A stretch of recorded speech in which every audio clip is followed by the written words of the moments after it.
Hello and welcome to the S Word from talkSPORT, and the World Cup is finally here. Viva la Mexico! Because today we are going to be focusing all on those opening games, the action last night. But you may notice I'm a lonely boy in the studio today. The seat next to me is empty.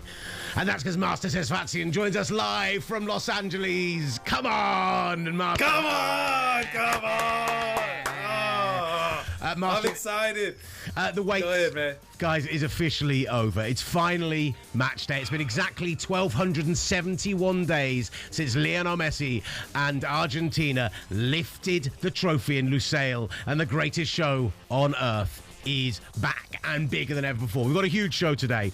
Not only have we got Master in Los Angeles, Ben Jacobs will be joining us from out there as well. Loads to talk about the USMNT and the action on the ground. He'll also give us the latest on the Elliot Anderson transfer, on some managerial moves going on as well right now. Angelina Kelly, our very own, will join me here in the studio in London. We'll review last night's England win over Costa Rica, reflect on what it means for their opening game against Croatia next week, and they've been Masters pick from weeks ago, and yet somehow everyone's suddenly getting on the Portuguese train. The brilliant Tom Kunda is going to join the show and tell us why they deserve to be amongst the favourites for this tournament. Obrigado. All that, plus just chill.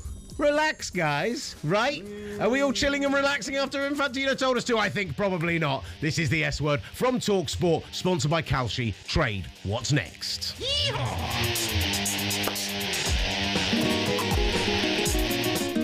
Yeah, that's what I wanted to hear. Oh, I was going to give it some... Hold on. Uh-oh. The tiny sombrero is out. Orale. I don't know why everything's tiny. Why did you order these for my children? Hey, I got some tiny maracas. Come on. Some bling in the form of a taco. I am ready to go because the Mexican World Cup portion, at least, is about to get underway today. And Master, I don't know about you, I am so hyped for the football to finally be here. It is finally here, and what better country to start this thing off than Mexico? The vibes are going to be incredible all throughout Stadium Azteca, but also here in LA. I think so many people are going to take work off. The match is going to start, I think, 12 o'clock here on the West Coast. And there is a huge party planned in South Central LA, which is where I'll be at BMO Stadium, where LAFC play, and then right across the street, the Coliseum, which is obviously where the USC football team plays. And the official FIFA fan watch party is going to be at the Coliseum. And then across the street, BMO, there's going to be a crazy Peso Pluma concert. Adidas is doing a huge blow up. That is going to be bananas. And so not only just that, downtown LA, East LA, it is going to be insane. There's no place I'd rather be to watch this right now than LA. But well, I kind of wish I was in New York right now. I'm not gonna lie to you. Yeah, the thing is, yeah, exactly that, because a lot of our team are already out in New York from talkSPORT, right? Emma Smith, who's our World Cup editor, doing an absolutely sensational job setting up all the brilliant stuff you're seeing from talkSPORT. A lot of our great guests she's sorted out and getting them here. She was in New York last night, just ahead of the tournament starting, ahead of White and Jordan starting doing their show out there, getting everything prepared and ready. And she got to go to a street party where they were projecting Game 4 onto a big wall in the middle of Brooklyn, and it looked absolutely insane. Bing bong. I mean, Bing bong. I do want. I mean, Gabs. The question is, do we have? My mayor is Muslim, my bagel's still Jewish, the Pope's on our side, Knicks in 5. Knicks in 5. Because what? I know we're a soccer show, I know we're a football show, but talk to me about being in the US last night. I woke up at 3 a.m. and watched basically from when they were 24 points down till the end of the fourth quarter. I'm tired now, but it was worth every moment. What a comeback, Master.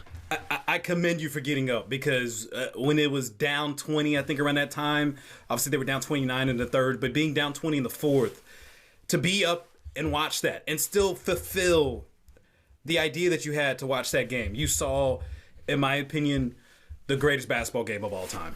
Truly. What's funny is, another member of our team out there, Keelan, he's in KC with the England side. He was messaging me from a sports bar last night, and when I woke up and I saw just how big the result was, and I started messaging with him, I'm like, where's the Man City bottle guy? The Knicks are going to blow this whole thing. They're going to go from a 2-0 lead to absolutely losing this series 4-2. This is a disgrace. They've been dreadful.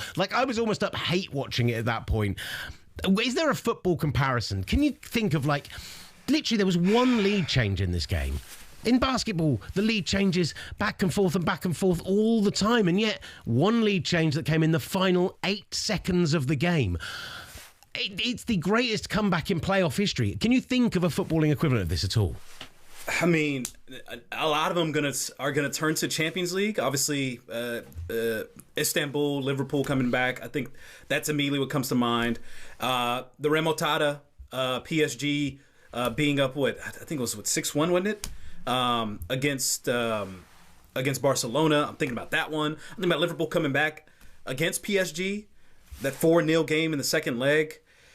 So many of these kind of sprung to mind when I was thinking about this. But honestly, to be down 29 in the NBA Finals, I don't know, man. It's hard to find a true equivalent for this. It is truly unprecedented. Istanbul came to me, and I thought about it, and I was like, the problem with Istanbul is it's like they were 4-0 down and won it in normal time. This isn't like they got back to 3-3 and then held off and went to extra time and penalties and everything else. Like, to go and win it in regulation was astonishing. And you had some unbelievable moments. And I was thinking of football comparisons to the big moments, particularly, Jalen Brunson's big three from the outside to get that touch in. Is that like a tap in when it's been like parried off the keeper? And more importantly, what is Fox doing? Like, take that to the corner. Do the football equivalent of taking it to the corner. If he draws the foul, they win that game. If he runs the clock out, they win that game. And yet he goes for the shot. And honestly, it made me think Noni Madueke plays for the San Antonio Spurs. Oh my God! There you go again. What is your thing about Noni Madueke? What is the English thing about Noni Madueke? I will say this again. The very English thing is to try and blame the last play, which Americans do that as well because De'Aaron Fox is receiving a lot of guilt. But the mentality of the Spurs, they were shooting so well historically. I think they tied the most 3.5 in NBA Finals history. In the third quarter, they were treating this like a pickup game and just chunking up threes left and right, getting offensive rebounds, and like they had one possession where they were shot like I think 5 threes and just clanked them all, including Wemby.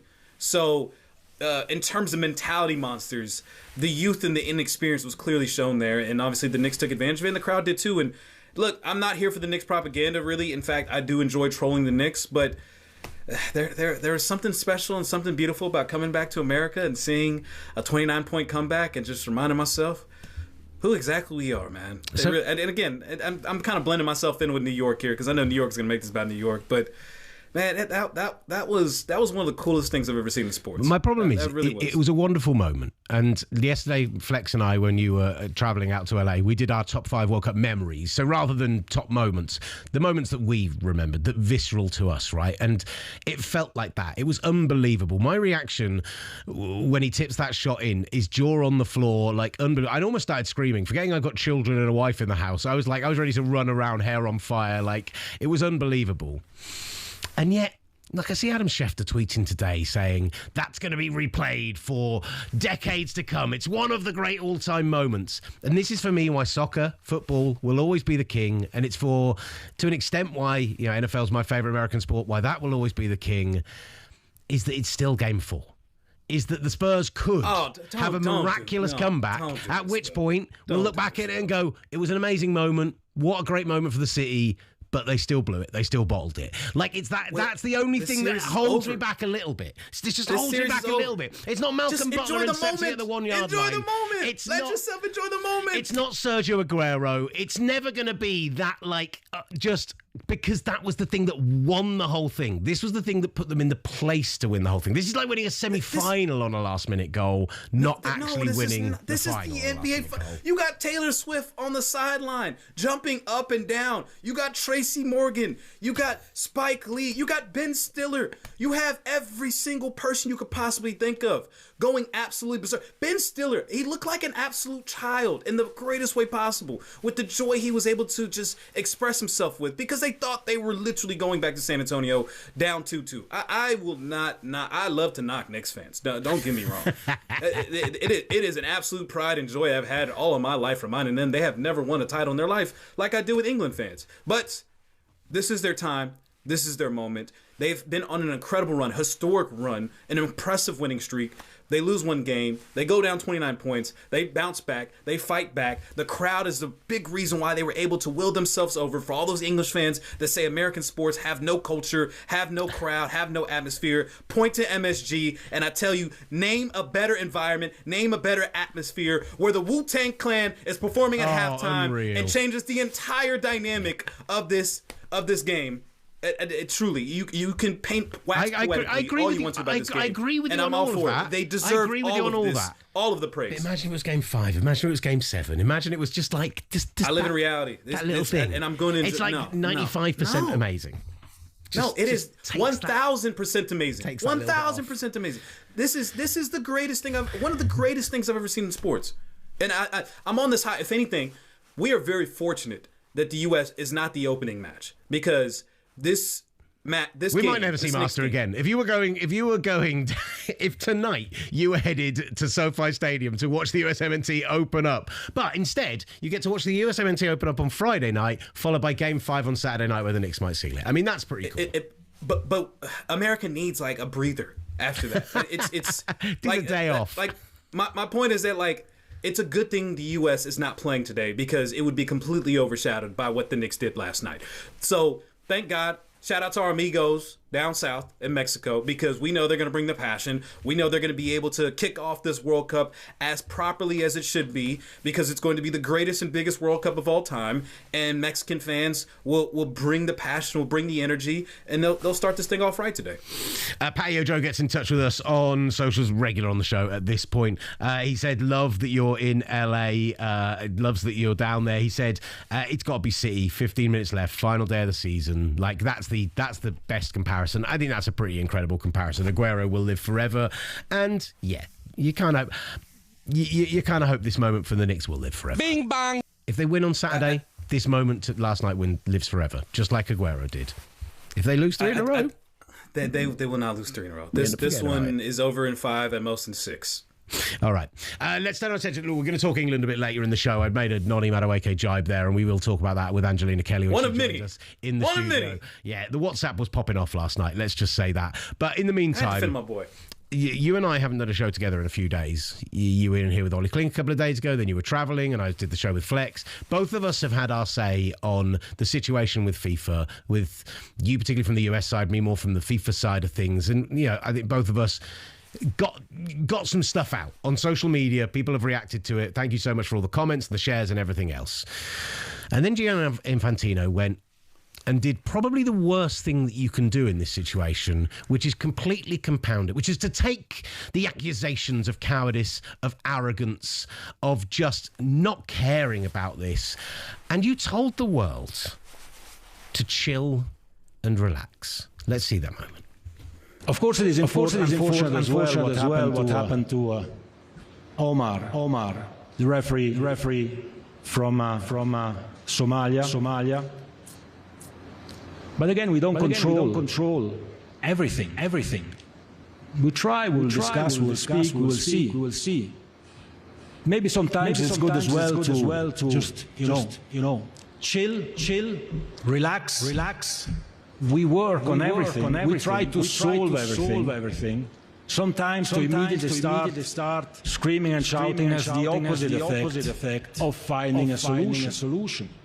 Believe me when I tell you, or don't believe me if you don't want, but we try always to find solutions. That feels to me at this point like a man unchallenged. It's like Florentino Perez in Real Madrid. It's a little bit like his buddy Trump in the USA. He's gone out there and he's gone... At this point, I feel untouchable. And he's just like that whole approach, not even talking about for Omar Artan, what a devastating human thing that is for him. And just to come out and say, chill, relax, it's all going to be fine. I know we're relying on this idea that when the football gets here, that will be the focus. We can stop looking at the politics and the tickets and everything else. But, I was angry at Infantino already. And then that press conference made my blood absolutely boil, Master. To tell fans to relax and chill when, if anything, the unifying force that the global football world, but also just humans in general, felt for Omar as he was stripped and robbed of an opportunity of a lifetime. If anything, it's more people should speak out. Like, more people should be able to be frustrated and angry about this. And I mean, protesting and speaking out and using your free speech is fundamental in the United States. It's literally the essence of the United States. It's the First Amendment.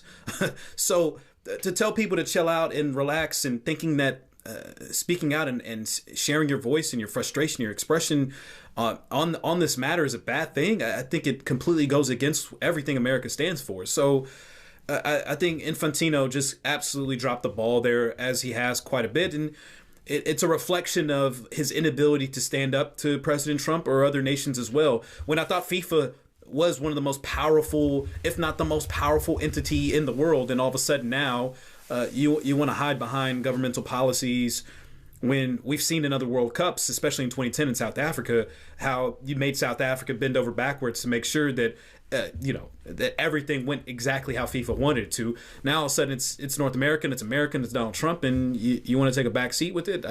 I don't agree with that approach at all. I think it was insincere and disingenuous, and it lacked the human empathy that literally all we're looking for. We're just looking for some human empathy in this whole situation. FIFA just can't even do that. They can't even do that. Just be a person and not a snake. Because honestly, Dan Rohn asked him immediately afterwards about whether he was embarrassed about what had come to pass. And he came out with this pre-prepared PR'd answer, like he was expecting it to come from the BBC. And he said, well, you're from the BBC, aren't you? So, it's looking like you're going to get the Women's World Cup in 2035. How would you like it if FIFA started telling you what to do with your borders? And yet, at risk of repeating myself from what I said yesterday, Korea, Brazil, Germany, South Africa. I mean, literally the last two World Cups have been held in police states in Russia and Qatar. And Russia introduced the fan ID, which meant that fans could get into the country if they had a ticket or an accreditation without needing a visa, without needing a waiver. And I even saw a Rangers fan saying that fan ID still applied 6 months later when he returned to see Rangers face Spartak Moscow. Like, they recognise the importance of the World Cup to the nation, the importance of the World Cup to the world, and they said, all are welcome here. This is a celebration of the globe. And listen, I'm not here to America bash by any stretch of the imagination. It's a country that I love, and we're broadcasting specifically to American fans. That's the idea of this show. But you do get the impression that there is an element of it of like, does America as what it is fundamentally at the kind of the government level, the roots level, does it respect the World Cup as much? Does it give it the same kind of level of love it deserves? Like, we know the football fans do, we know the soccer fans do, but do they realise just how important this is to the rest of the world that this goes smoothly? They do. It's just the unfortunate reality of the last 18 months. Nothing has gone smoothly in this country. And even to the fact where you're looking at the Knicks games in Game 3 and 4, where you saw the joy of Knicks fans crowding around MSG, having the watch parties, flooding the streets after the Knicks won both of those first two games. And in Game 3 and 4, Donald Trump comes and literally they put a Hell in a Cell cage around MSG to avoid people entering and exiting because of security fears. They shut down watch parties around the area to the point where people had to get creative all across the city. It has been one thing after another of not only just a disturbance, but a literal disruption of what was expected of certain events and activities in this country over the last 18 months. And the World Cup, unfortunately, is another event that is being disrupted as a result of this administration. But if there's one thing I know about Americans, and you've seen it also on social media with some of the European fans and fans that have come over across the world that have been able to experience an Argentina friendly at Auburn and going through Kansas City and going to Indiana and trying out Mexican food in Mexico, is that I'm hoping that the American spirit still comes through and still shines through despite and in spite of this administration. And we've seen bits and pieces of that so far on social media, and I think that hopefully that will continue and we'll be able to shine brighter than the disruptions and the unfortunate mishaps that this administration has caused. We've talked a lot about football administration and basketball so far in this show. Slightly bizarre things to be doing on the first day of the World Cup. Coming up, we will talk about the action in Mexico City tonight. We will talk about the action in Guadalajara tonight, as well as Mexico host the opening 2 games of the World Cup from Group A. Just a mention for last night before, we'll have Angelina on later, but England 3-0 winners over Costa Rica. I'm here in my England shirt. It feels silly to not mention it and discuss it. Thomas Tuchel spoke with talkSPORT after the game. Here's what he had to say after the victory. Very good match today. Very good energy, intensity on highest level, count on highest level, and on the ball, off the ball. Very good team performance from everyone, from the guys who started. Was exactly what we wished for, and was the next step that we wanted. And congratulations to everyone. It's well done. So, listen, I thought it was England's most comfortable performance for some time. I know friendlies with Thomas Tuchel generally aren't. There's something he likes to play with, he likes to test with. I think it was close to what we're going to see for a starting lineup next week. Still questions, I think, at centre-back, still questions over those wing positions. I hope and suspect that Saka does start. You know, health is still a kind of question mark. How ready is he to go for this tournament? I think he will have to be rotated out to an extent as well. From my perspective, I thought the real highlights of this game, Elliot Anderson was fantastic and has really shored himself up as that second option alongside Declan Rice. For me, we've been talking a little bit about Jude Bellingham versus, could he play as an 8 and you still play Morgan Rogers? Could you play him as a 10? And look, you absolutely went to bat for Bellingham the other day. I thought he was the man pulling all the strings last night. He not only set up one of the goals, but he was just constantly finding the right pass, dropping deep at the right moments to pick things up, crashing the box when he needed to. I just thought he was fantastic. And when we've talked so much this week about the man management of him by Tuchel, how he feels in this England squad, what his role is as a leader at just 22 years old, playing in his 4th tournament already for England. And for everything about that last night, if anyone is trying to question whether Jude Bellingham is a class act and should start above Morgan Rogers, I think last night answered it as emphatically as humanly possible. Yeah, I think that's the biggest takeaway from this match, or this friendly, is that midfield is set. It's going to be Jude Bellingham, it's going to be Declan Rice, and it's going to be Elliot Anderson. And those 3 work so well together, and being able to interchangeably, whether it's Declan coming up, pulling forward, and Jude, there's some interchangeable aspects that they both can provide. And then you've got Elliot Anderson, who is just absolutely rock solid. And this was a great test, too, a great friendly, because Costa Rica, low block, didn't have possession much. They're going to be very difficult to break down. Those first 45 minutes, first 60 minutes, truly, I think were the most important part of this friendly, to see how they were going to find different ways to stretch them, but also try to break them down in that low block. And I think you saw that a lot from Anthony Gordon, who was fantastic off the left. Jude, Harry Kane working really well together. Declan Rice obviously scoring the goal. And again, I know a lot of people are going to knock Noni Madueke, but I thought he was doing what he came for this English side to do. He was very direct. He took some chances. I don't get it. He had the goal. Obviously, he had the goal that he missed. What don't you get? Like you guys were knocking him the entire time, as he was like one of the few people that was trying to break down a low block, which is exactly what he was brought in to do. He's one of the best statistically of breaking down low blocks. That's it. That is going to be his role. People are going to focus on the miss, and it's unfortunate. And actually, between Ivan Toney, him, and Morgan Rogers, they've all missed absolute sitters in the last week or so, which should cause some England fans a little bit of cause for concern. You mentioned Anthony Gordon off that left-hand side, right? Flex and I got into this yesterday on the show. I like the fact that Gordon offers something different to Rashford, and I like that it is an option where we can rotate in. I still start Rashford in this team, but Gordon, the fact that he got to the byline, the fact that he brought balls in, the fact that he did all of that, he did it in a way that was everything you said. It was directness, it was great against the low block, and it actually provided chances. What I saw from Noni Madueke is very good passing stats, because he was getting the ball, picking it up, laying it off to Elliot Anderson, laying it back to Reece James. That's all fine. That's part of the way that Thomas Tuchel plays his system.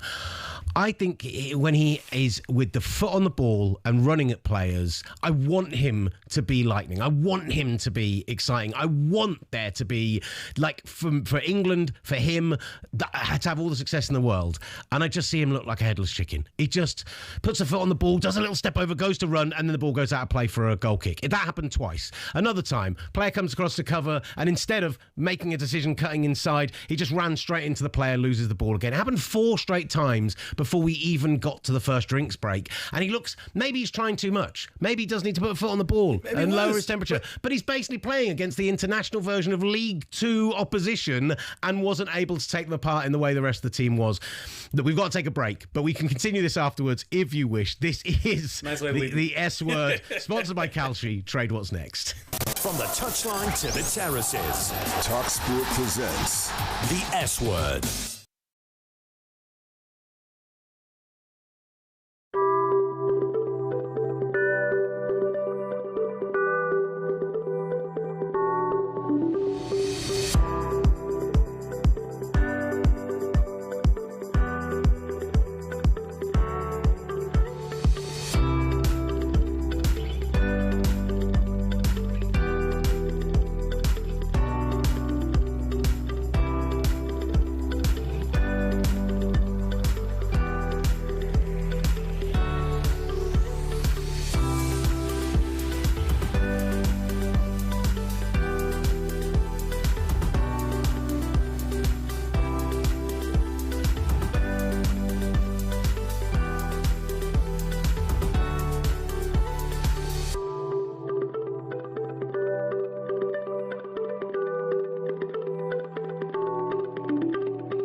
Kickoff to the full-time whistle. Don't say the S word. Say the F word. Football. The S word. From talkSPORT. Let's get the Mexican. The tiny. I kind of feel like I'm mocking Mexico when I wear the tiny sombrero on my massive head. But there we go. You're watching the S word from. This is not Mexican music, Will. Oh, it's really not. But you know, I just heard a beat and got excited about it. Look, Ben Jacobs is going to be joining us momentarily to join us to talk all sorts with him. But this is the S word sponsored by Calci. Trade What's Next. So before we've got Ben on, I was being badgered in the other room for having to take a break before we, went totally off air. So allow me to finish my point and what I was saying. I desperately want Madueke to have success. I desperately want him to be good. Do you? Do the English people really want him to be successful? I don't believe you. The lack of end product. The lack of end product last night was truly embarrassing and has been consistently for Arsenal as well. We have backed ourselves into a position where, with Bukayo Saka's health as well, I think it is our weakest position on the field right now. If Madueke has to play in place of Saka, I think it's the biggest drop-off we've got anywhere on the field, and I am worried about Saka's health. And I've really trusted Thomas Tuchel. I've liked the way he's built the squad. I suddenly find myself crying out for Jared Bowen or just somebody who's going to give me something different. When does Jared Bowen face low blocks? Like, if anything, West Ham is in a low block more often than not. But he did nothing to break the low block. He, in theory, did what he was meant to be doing, but there was no end product to it. Not once in the whole game did he do something which actually created a chance. And the one time he made a great run through when Bellingham fed him that brilliant ball. He made a great run too. He made a great move getting around the goalkeeper, but all of that never gets accounted for. One great run, and he missed. He missed an open goal. Coming out the second half, he took a defender on, got on his left foot, took a great shot that just went wide of the net. He had another shot as well. Oh, it was on target, was it? No. Again. And in that situation again. It's a friendly. So he cut inside. These are the chances that you want to see from him. He cut inside and he ran across the 18-yard box, and Reece James made an overlapping run, and he could have fed him and there would have been a much better opportunity, and he took a snatch shot that went wide. Like, that to me is not end product. That to me is not something to be excited about.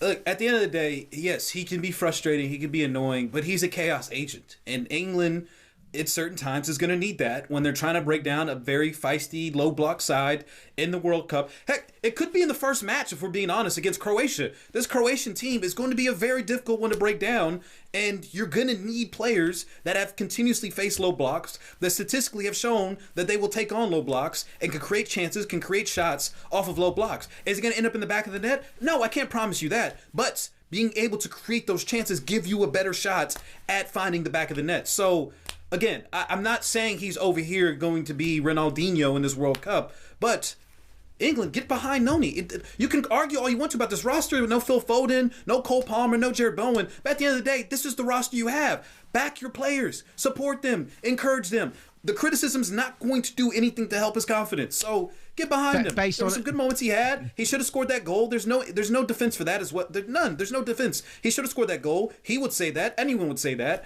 But he can show that he can be very direct in low blocks at certain points. I'd love him to prove me wrong. I'd love him to come out there and do something phenomenal and change a game, and for me to be shut up and for you to be able to laud it in my face. I will take it all day long. Please give that to me. I would love it. I absolutely adore it. But from what I've seen in his time in an Arsenal shirt this season, from what I've seen in his time in an England shirt so far, I just don't see it. And if it was I think maybe there's a world where we go, oh, right, we need a solution. Saka's not available. You play Rashford right and you play Gordon left, or you play them both cutting on the inside and something works there. Right now, like Tuchel's been eschewing this idea that the team you finish with is as important as the team you start with. That the replacements, the finishers are as important. That's what he was talking about when he talked about bringing Ivan Toney in. I don't know. If Noni Madueke doesn't see a moment of football in this World Cup, but is just a good tourist and great in training and everything else, that's fine. I'd be all right with that. I think we'd be fine. I promise you there's going to be a certain moment that Noni Madueke comes through for England, and everyone will be singing his praises. I keep Support my the guy, crossed. encourage the guy. At this point, until then, every single touch he has is under a microscope. No one else is going to talk about anybody else's touches in the same extent as if he's Cristiano Ronaldo or Lionel Messi, as they do with Noni Madueke right now for this English side, which I think is absolutely ridiculous. But nevertheless. Love you, brother. Right, you are watching the S Word, sponsored by Kalshi, the world's largest prediction market. With the World Cup kicking off, it's time to put your football IQ to the test. Kalshi lets you trade on real-world outcomes using simple yes or no contracts. From group stage shockers to who scores next, you can trade the action live. Will co-host Mexico get off to a winning start against South Africa tonight? Is a draw the best bet between Czechia and South Korea? Stop just watching the pitch. Capitalise on it, Kalshi. Trade what's next. I'm delighted to say that our Kalshi World Cup preview guest for today, our first guest of the World Cup opening day show, and he's one of our favourites. And much like Master, he has got up at 5 god-awful in the morning to come and join us. Ben Jacobs is on the show. Ben, thank you so much for joining us. It's a beautiful thing, Ben. It's a beautiful, beautiful thing. Listen, how has your week been out in LA? How have you found it so far? Have you been having the best time?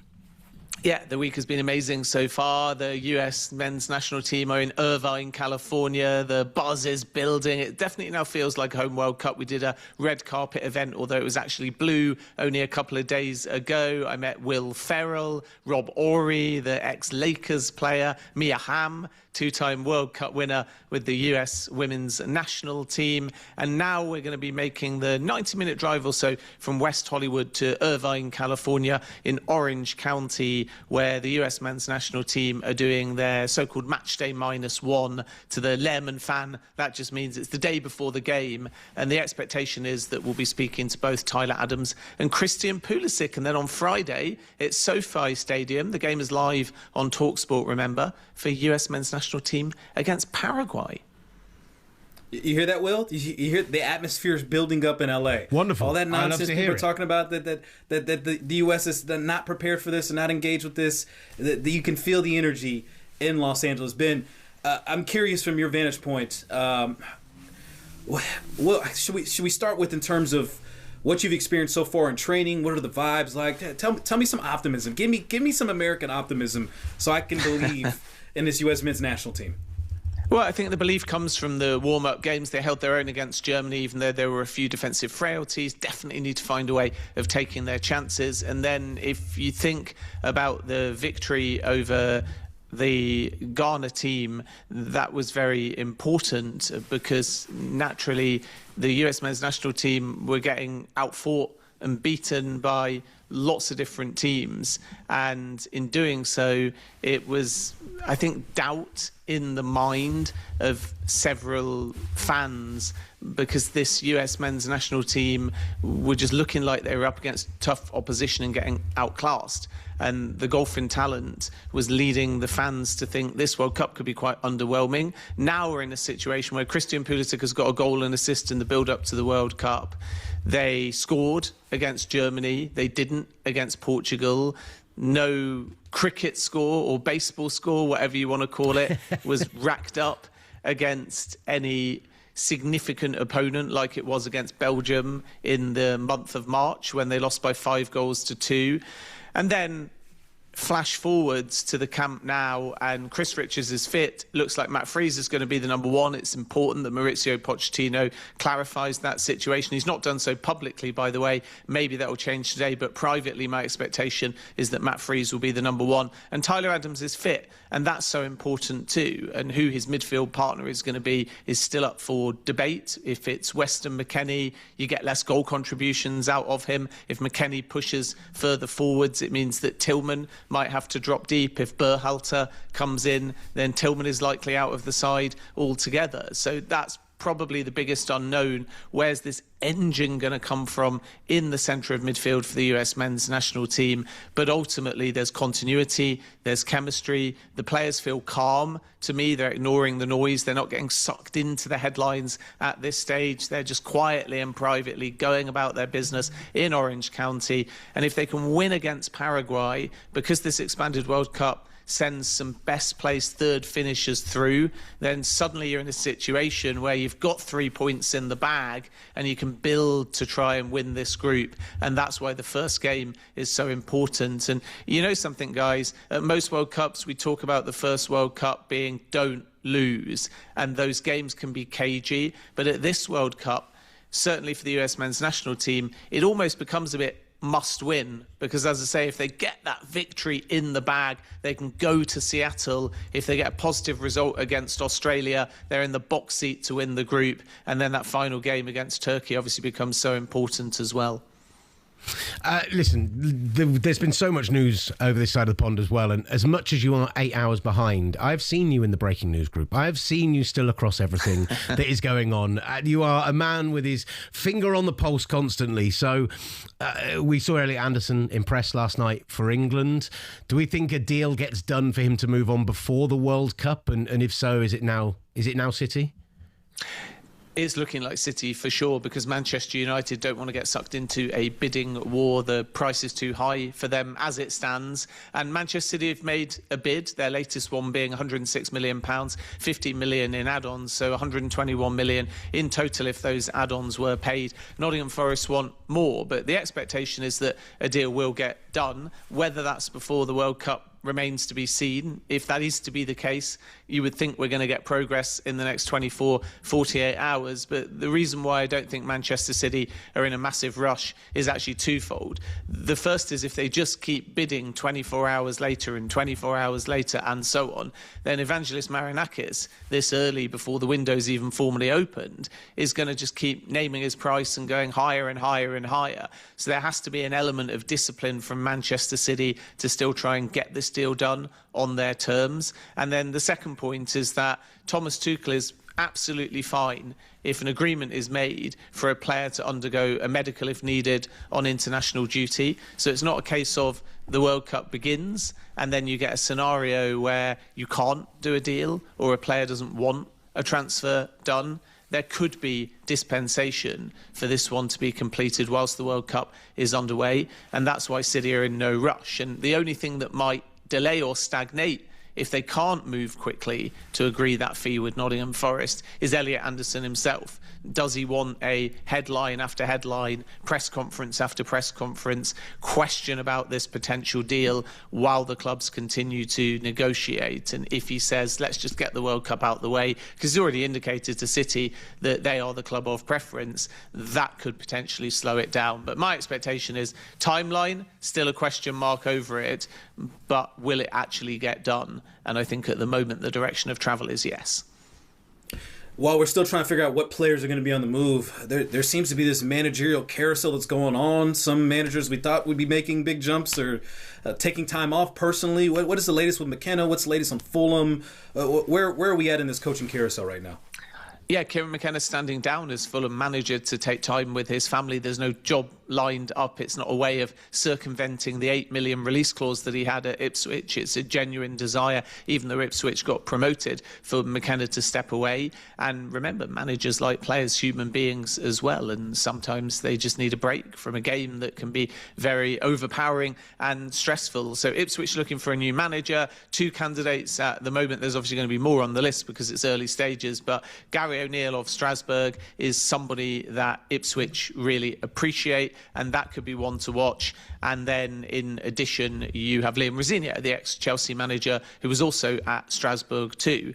Other manager changes, we'll touch upon Wolves in a moment, which is a fascinating story. But as you say, Fulham are looking for a new boss because, as we revealed on talkSPORT, Marco Silva to Benfica because Jose Mourinho went to Real Madrid for a clause that cost Real Madrid 15 million euros. And that means that Fulham are looking for a new boss. Arbeloa, the Real Madrid manager, up until this summer is one candidate, but not the only one. Abel Ferreira, the Palmeiras boss, is another name that I can throw in there. Frank Lampard is in contention, although Coventry are optimistic that he will stay. And Hugo Oliveira is quite an interesting name that's been on the shortlist for quite some time because he was a coach under Marco Silva at Fulham. And then if you think about the timeline, because Fulham had wanted this to play out with McKenna, they're not back to square one in any way, shape or form, but they're having to revisit some candidates on a list that maybe weren't as prominent when they were still thinking that McKenna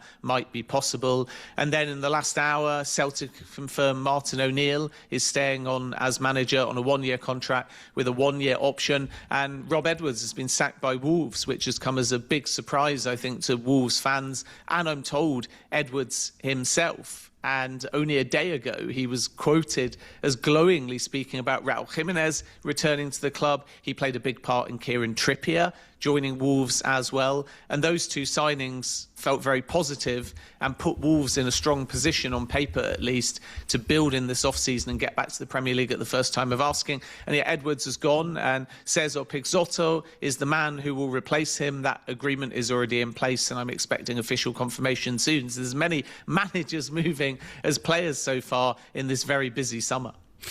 Ben, brilliant stuff from you. Thank you so much for joining us, especially at that ungodly hour. Now get off to Irvine. Enjoy US Enjoy the camp. LA traffic. L traffic, as they call LAFC against LA Galaxy. Cheers, guys. Brilliant. El Trafico, baby. That was our World Cup preview and transfer roundup in the end with kalshi, the world's largest prediction market. Trade what's next. It's funny that Arbeloa could end up now at Fulham. You called it a carousel, Master. Literally, it's an NBA-style three-team trade, it looks like it's going to be, of Mourinho moving, of Silva going, of Arbeloa going, like just... Your boy, Liam Senior. He could be back in the mix. Come being on. left out in the cold. Being left out in the cold. Unbelievable. The Liam Senior Redemption Tour. LinkedIn Liam, as we know him around these parts. Look, we've got so much more to talk about on the show. Angelina Kelly's going to be joining us, but up next, Portugal. Just how much of a chance do they have of winning this World Cup? And does Cristiano Ronaldo, maybe, just hinder them a little bit? The S Word with Will Gavin and Master Tesfacion from talkSPORT.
talkSPORT presents the S Word. Get your full-on football fix from across the football galaxy. The S Word from talkSPORT. Keeps cutting to just me in the studio on my own. I'm not sure I like it, but I still have tiny maracas, so... I'm Will Gavin. Master Tesfacion is live in Los Angeles for us, where he's there for the opening game for the USMNT for the World Cup. Of course, the World Cup gets underway tonight, Master, in Mexico, and in Guadalajara, as well as Mexico City. Two brilliant games. We'll get to those a bit in the second hour of the show. You are watching the S Word with kalshi. Trade what's next. Listen. We are everywhere right now. SiriusXM FC, if you're listening on there, we're on for 2 hours. You can join us on YouTube as well. We're on Tubi now. as well. We are on YouTube. We are on TuneIn Radio, and we've got exclusive World Cup stuff there as well. Like, there is so many places you can get this show, so many places you can interact, plus as a podcast on Apple, on Spotify, and that will be a video podcast as well. You'll be able to get the Tubi episode on there. So there's so many great ways you can get this show, and we'd love to see you all over the place. So please join us across the spectrum. Master, we've touched on a little bit with this World Cup preview. A team that you backed from very early in the conversation and now has become the sexy hipster pick over the past week or so. Portugal.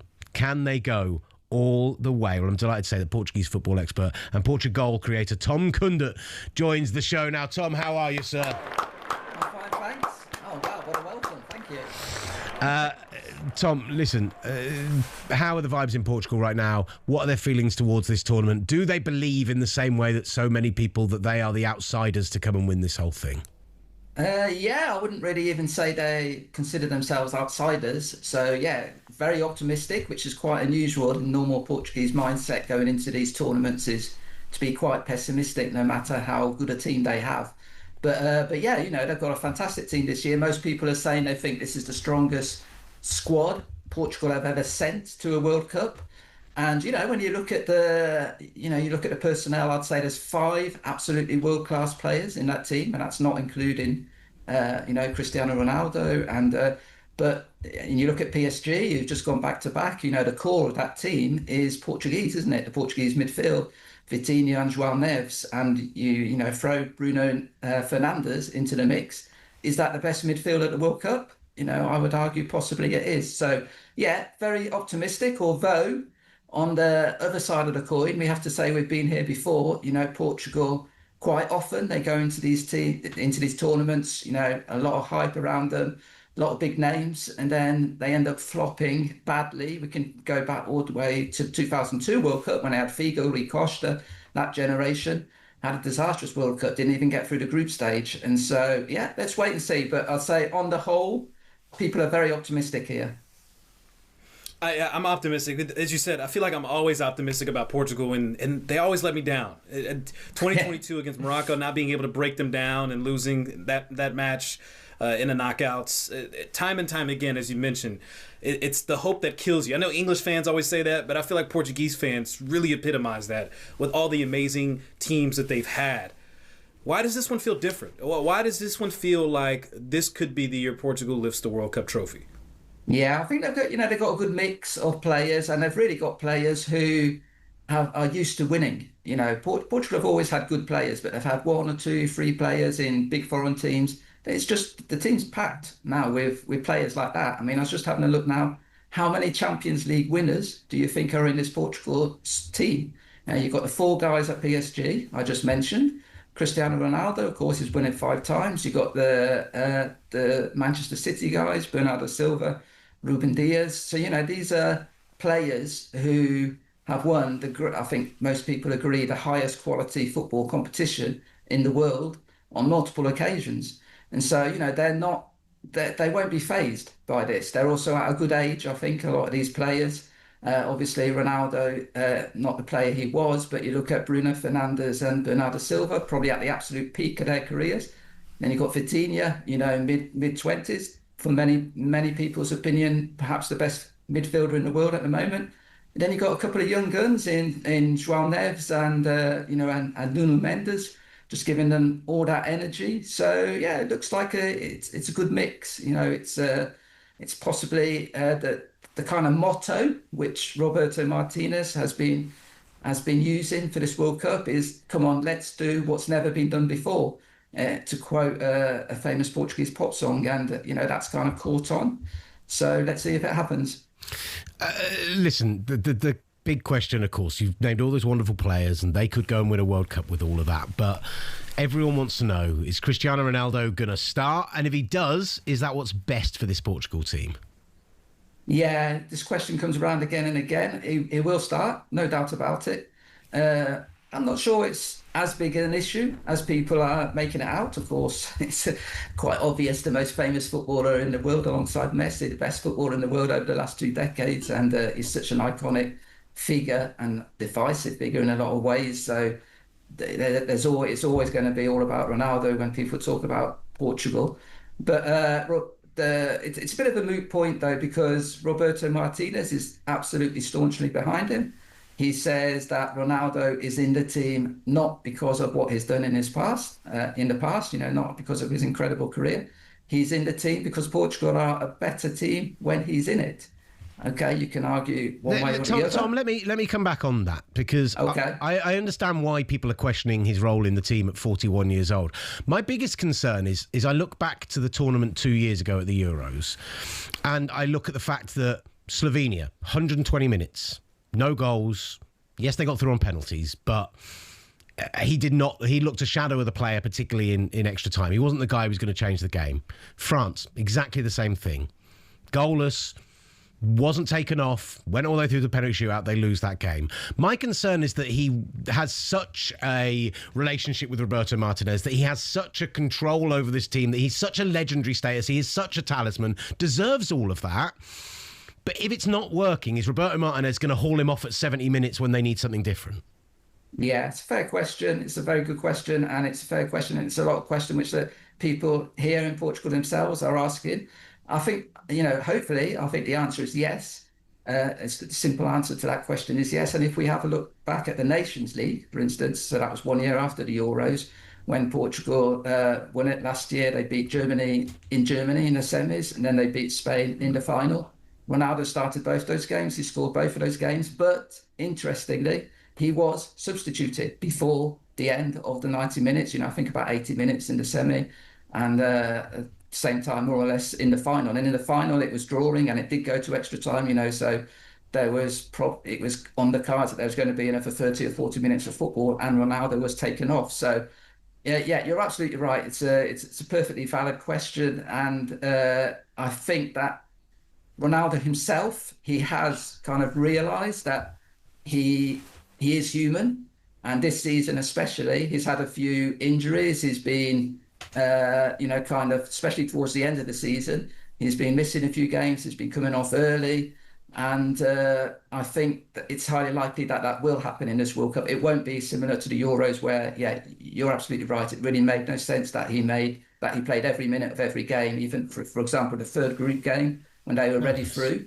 they'd won the first two, and it was that nothing game against Georgia, and he played the whole game, and he was the only one of the regular starters who did that, and so Martinez got a lot of criticism for that, and whether he actually takes heed of this criticism or not, or whether it's just 2 years down the line they think they're going to manage his minutes better.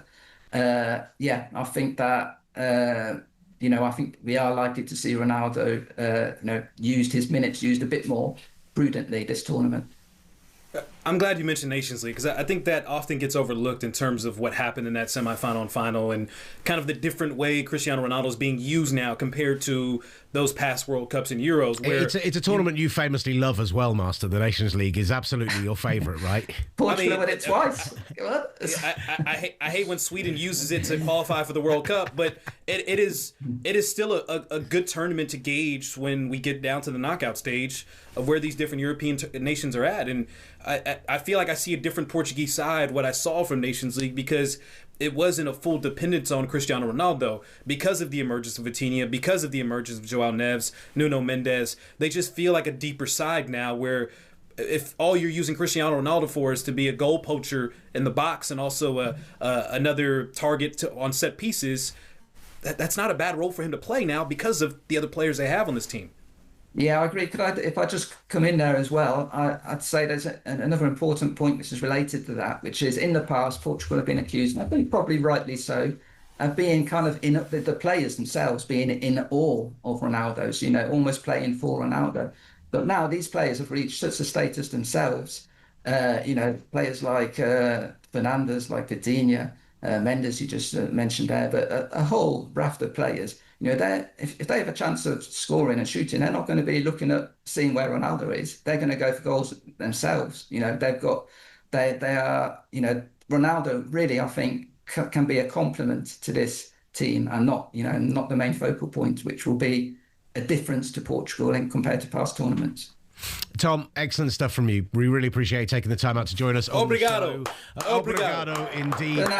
Obrigado. We wait to see how Portugal get on in this tournament. Their opener is next Wednesday against DR Congo at the NRG Stadium, a place that I'm assuming you know particularly well, Master, as a Texan native. Don't know if you've ever mentioned that on the show before. I hate that stadium. What's your beef? I saw a phenomenal Super Bowl there, and I saw Lady Gaga, so I'm pretty happy. It's Houston. It's not Dallas. That's not a good reason to hate somewhere. Come on. That is the only reason you need. That's the only reason you need. Unbelievable.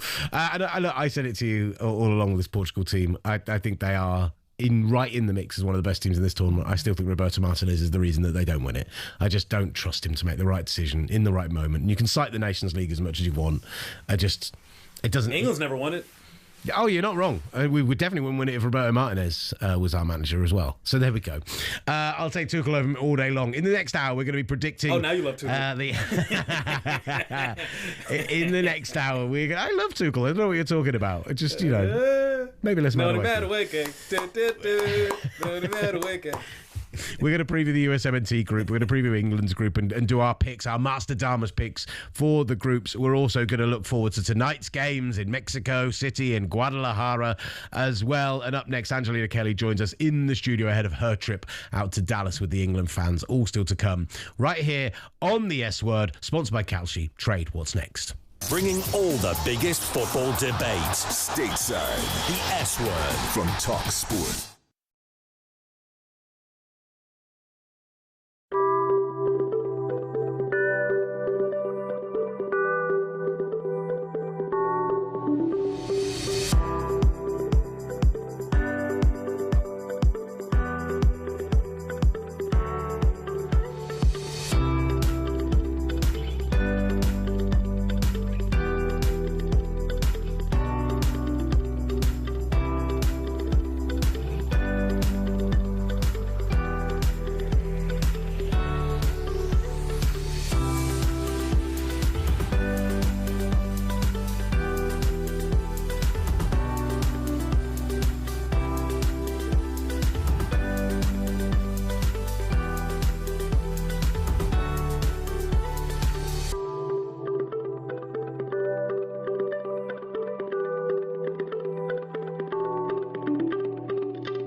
S Word, featuring Will Gavin and Master Tess Fassian.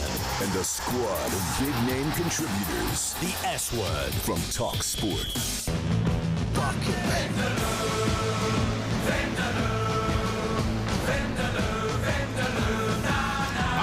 expecting this. The real England World Cup song. Oh, by the way, if people haven't seen the phenomenal Scotland unofficial World Cup song by JJ Paul, which is basically like an LCD sound system song about Scott McTominay and stuff, he's coming into the talkSPORT offices today to perform it live at our World Cup launch party. So keep an eye out across all our socials and everything, because we'll definitely post some clips from that as well. You are watching the S Word, sponsored by Kalshi. Trade what's next. I'm Will Gavin. Master Tesfatian is out in Los Angeles and now alongside me, ahead of her trip out to Dallas and around the US, following the England fans, the brilliant Angelina Kelly. Angelina, how are you? Oh, I'm good. Oh, I like the applause. Oh, Every time. That. Every time. I get that, you like, deserve everywhere I go. Can you guys just like follow me around and applaud? Yeah, I always thought like a tuba should follow me around, just going boom, boom, boom, boom, boom, boom, boom, boom, boom, boom. I'll take the applause. I was going to see how long I went with that before you interrupted me. Yeah. Thank you for finally doing it. I was going to let you keep going. That's fine. Just keep it going. Angelina, firstly, you are headed out to Dallas. Yes. You are travelling around with the England fans. Master, Angelina revealed something to me the other day. Her return ticket from the World Cup is for Monday, the 20th of July. That is the faith that talkSPORT has, that as somebody following the England fans around, that we are going to go all the way. What do you make of that, sir? Hey, it's coming home. I like England's chances. I like England's chances. I don't know if it's... the only thing that's stopping me, Angelina, is the possibility of a round of 16 match against Mexico at Stadium Azteca. I think that is going to be absolute hell for England. But if they can get over that, absolutely they can win. How excited are you to get out there? Have you hit up Master for some tips on Dallas yet as the native? Find out some good barbecue spots, etc. Like, what's the vibe right now for you? He's already told me that I can message him. He's going to let me know barbecue, basically anything that I need to know. I know that he's my guy and that he's going to make sure that we're all sorted out. I kind of feel like a lot of people have gone out already with talkSPORT, so I'm just kind of wandering around waiting for my flight, essentially. I'm just one of the last ones standing before I'm deployed. Seeing them all on Instagram and they're going to like watch parties in New York for the Knicks game, and they're going to like, how dare they? Yeah, I'd not stay here for the whole tournament. Yeah, no, to be fair, you've got to do that. So, but you'll be fine. You'll be all good. You'll be all good. We'll bring you back some souvenirs and stuff. Thanks. Yeah, well, don't worry. I'll bring you back something American, something like candy. America. Yeah. I really like what are the little like cinema ones that are like the chewy ones with the chocolate on the outside. You know what I'm talking about? What? Yellow box. Come on. Butterfingers? No, I'll remember in a minute. Don't worry about it. We've ruined this section already. Yeah, we'll get it on the list. Yeah. So, England last night, Costa Rica. What did you make of the performance? Has it lifted your expectations or spirit at all for the tournament? Well, I love to get roped into the whole it's coming home, and after one positive performance you're like, yeah, this squad, we're gonna have absolutely no problem. So obviously versus New Zealand it was improved.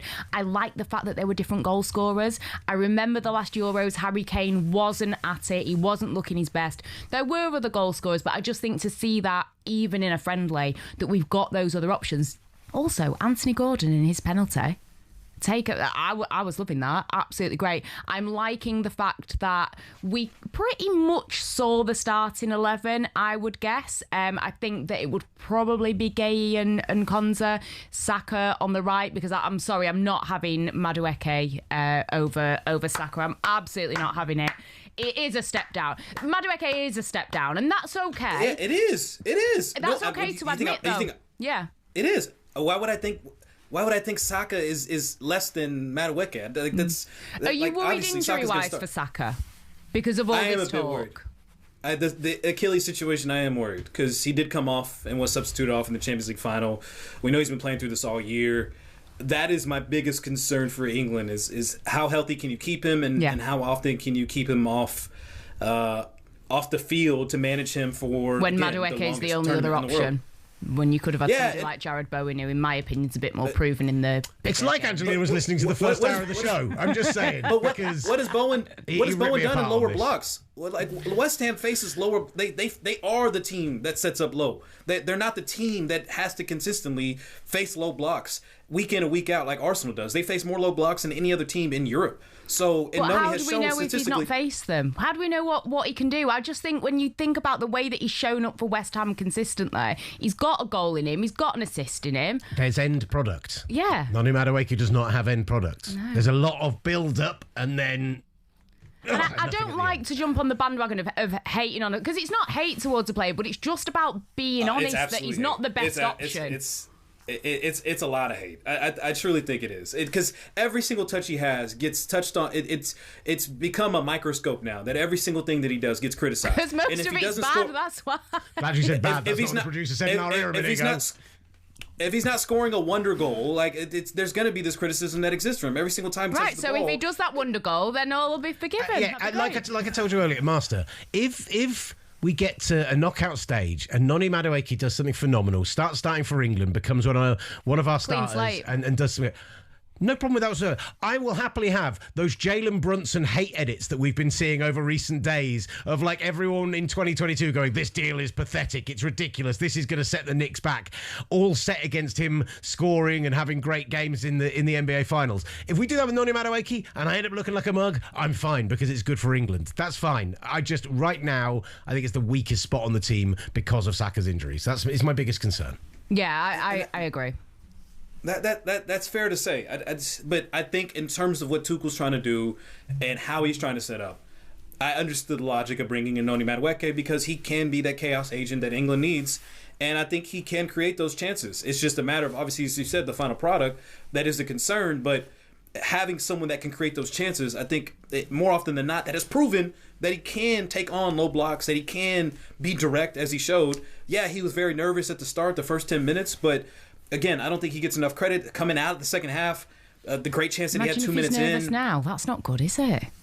Nervous already. But it's part of it. The nervousness, you saw that with the other players as well, that typically aren't in these positions. So whether it's the Dan Burns, even Morgan Rogers. I saw a lot of people giving praise to Morgan Rogers in the second half. Look, he's facing against a Costa Rican side coming in fresh legs that either have been exhausted after playing 60 minutes against England, or it's literally the backups in Costa Rica. There's nothing you can take away from that game, from the last 20, 30 minutes of that game, to give you more encouragement, because essentially you're facing a side that didn't qualify for the World Cup and is the second team of a Costa Rican side that, let's be honest, you're subbing in world-class players. So, they did exactly what they were supposed to do. But Morgan Rogers is getting more credit for that, and he's not getting killed in the same way Noni is for the chance that he missed inside the box. I killed him earlier, and I said already, no, you didn't. You didn't kill him. You didn't kill him the same way you're killing Noni Madueke. Yeah. You didn't kill Ivan Toney the same way you're killing Noni Madueke. It's all about Noni Madueke, and you guys are so focused in on every single wrong thing that he does. But if other players make the same wrong mistakes, you guys are like, Morgan Rogers played fine against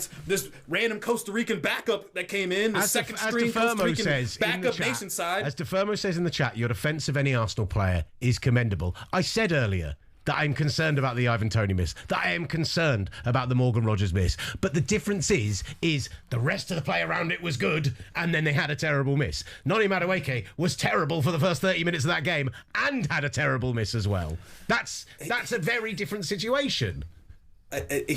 Your judgment for him was terrible to begin with, and he's working from that. So it's a completely different basis that you and every other England player are basing this off of. And I said I like the fact that he's a more direct player. Your basis is that he is literally terrible to start off with compared to what you think of Ivan Toney. Even though you haven't watched a single second of Ivan Toney in Saudi Arabia, your assessment of Ivan Toney is still based off what you saw from Ivan Toney 2 or 3 years ago, and you're willing to give him more of the benefit of the doubt.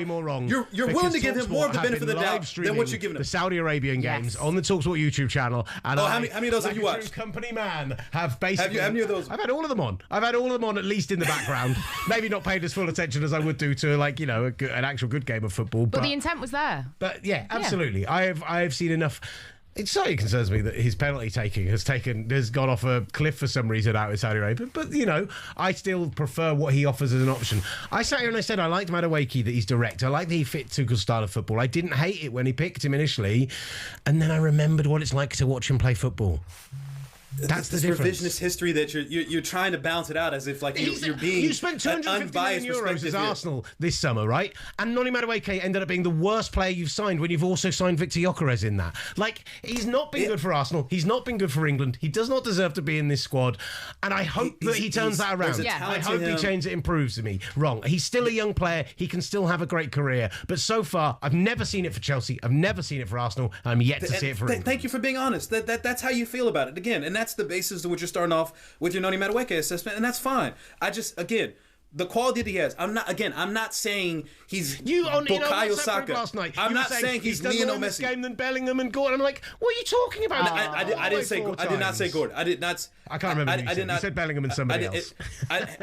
In the first 30 minutes, he was the one that was being direct. When he gave and the ball I saw away more 4 action from times, him 4 than times Bellingham and Harry in that Kane. first 30 minutes. If you want to be statistically correct, he wasn't dispossessed. If you want to be statistically correct, there was no dispossessed. Yeah, he's not dispossessed because he jinks and then the ball goes out of play for a goal kick because he's lost control of it because he's a headless chicken with the ball at his feet. You need chaos like that. You do. And otherwise, you're just passing the ball around and you're not able to break down love block. I literally pulled my headphones out in despair. So I don't know what you said. I'm sorry, Master. I apologise. What do you want us to bring in? You weren't listening to me anyways. It's fine. Angelina. I say one thing and I cause absolute mayhem. Apology. No worries. It is. Again, I'm sound like an only apologist, which is crazy because if you had heard what I said about Arsenal with him playing there, it would have been the exact opposite. But nevertheless, you have to feel, at least coming off this Costa Rica game, and I think another underrated part about this performance is that the lightning delay that we saw. Yeah. And the delay of this match, which we could see in this World Cup as well, the fact that England was able to perform in the way they did in the first 45 minutes has to be encouraging if this situation presents itself again. Yeah, I agree. And it is, listening to it and figuring out when the game was going to start, all of the updates that we were getting from talkSPORT. And I know with the Club World Cup last year, it was, similar situations that were happening. So the fact that they were able to adapt to that and that they were able to be okay. And overall, England were organised, they were pressing well, they seemed to have really good energy. I know that we've all been having a bit of a laugh at Declan Rice and his sunburn, but it does seem like minus him, everyone is acclimatising pretty much, which is important. I enjoyed Elliot Anderson. I'm a little bit irritated, obviously, as a Man United fan, that Manchester City are sticking the roar in and throwing in bids. I feel like it should be something after the World Cup. I don't like any chaos around the England players and moves and all that type of thing, but doesn't seem to be affecting him at the moment. I thought he was really good. And like I say, the majority of that 11 is the 11 that you imagine will be in place for the first game of the group stage. Master? Will, do you have you go ahead. I've been talking enough. Will, I don't want to talk about your trip in general. I just want to talk about how excited you are to go out to the US. We did World Cup memories yesterday, and I'd love to just... It's getting out to do the World Cup, getting to uncover it in the States, getting to go and have this, massive adventure. What the teams are excited to see, what you're excited to see in the States. Just get yourself hyped for the fact that talkSPORT are sending you out like a week later than everyone else. Yeah, it's that's a disservice fine, to though. the brilliant Angelina Kelly. Yeah. You know what? I tend to swoop in a little bit later to these tournaments. I did it with the women's Euros last year, and I was actually called an angel that swooped in. Just want to say, so I'll be doing that for this World Cup. But I think I'm excited. Most of these places I've never been to before, so I think it's just the food. I'm a big foodie. Everyone that's already there has been saying how lovely every single person is that they've come across, and even just like going into a bar, meeting people, having a bit of a chat, etc. I love to yap, so having new people to yap to, I'm always open to. But yeah, the whole thing in general, and speaking to some American fans of football, the real football, and just seeing what their thoughts are, what their hot takes are. We've seen a couple of things going out on social media of nobody knows who Ali McCoist is, which is a little bit sad. Try and see if anyone knows who, maybe Alan Brazil is, etc., etc. But yeah, just getting stuck into it a week later than everyone else. It'll be good. Are you going to teach Ali some new English slang? I saw he's giving a shot at trying to understand with words like cooked and some other American lingo. I want to do a bit of Cockney rhyming slang with Americans. I can't do it because my accent, I'm obviously from the north, so it doesn't quite land as well. To Americans, they won't know that. But I'm thinking a bit of Cockney rhyming slang. We're out there to teach the people and for the people to teach us some things as well. Listen, you're going to enjoy the barbecue in Dallas. Yeah. And if you love to yap, there's very few places that are better for that than Dallas. Have you met Master before? I was going to say. If he's indicative you of are the people. flying that flag. Yes. I'm waving that Texas banner. All you have to do is walk into a bar, walk into a pub, and the Texas Dallas Southern hospitality will just take over. And as soon as they hear your accent, I'm sorry, you will be stuck for a couple hours. Yeah, that's what I aim to do. Then I won't have to do as much work because I'll just be chatting to everyone. But great. There you go. Yeah. Right, still to come on the S Word this hour, we are going to make our predictions for the USMNT and England groups, and we'll look forward to the action tonight in Mexico, where we have two massive games to kick-start the World Cup. Group A will already have two games in the books by the time we're back tomorrow, so stick around on the S Word, sponsored by Kalshi. Angelina, are you sticking around? I don't actually know. I can do. I'll do whatever you guys want. I was going to applaud you off, but if Angelina's sticking around, she's sticking around, and you're going to get more of her next on the S Word. Come on. The daily deep dive into the world of football. The S Word from talkSPORT.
talkSPORT presents the S Word. High energy exchanges, fiery fan reactions, and the biggest football debate. The S Word from talkSPORT.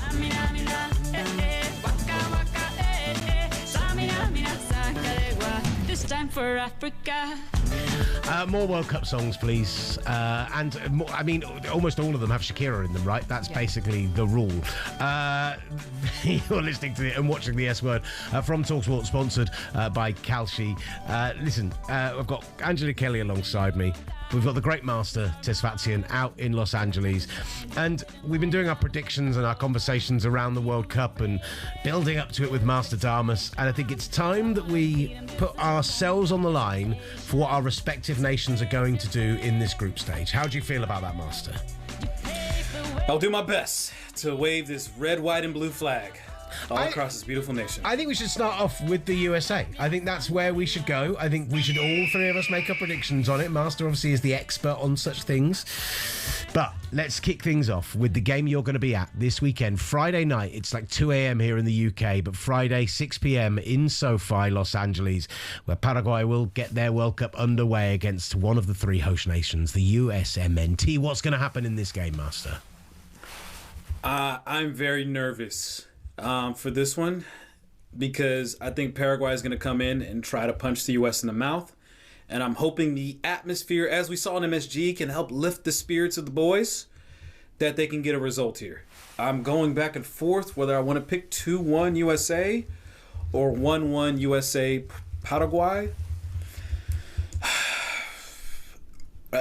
Let's you know what? I'm going to be a star-spangled bannered biased fan. Give me 2-1 USA. All right. Okay. I think it's going to be better than that.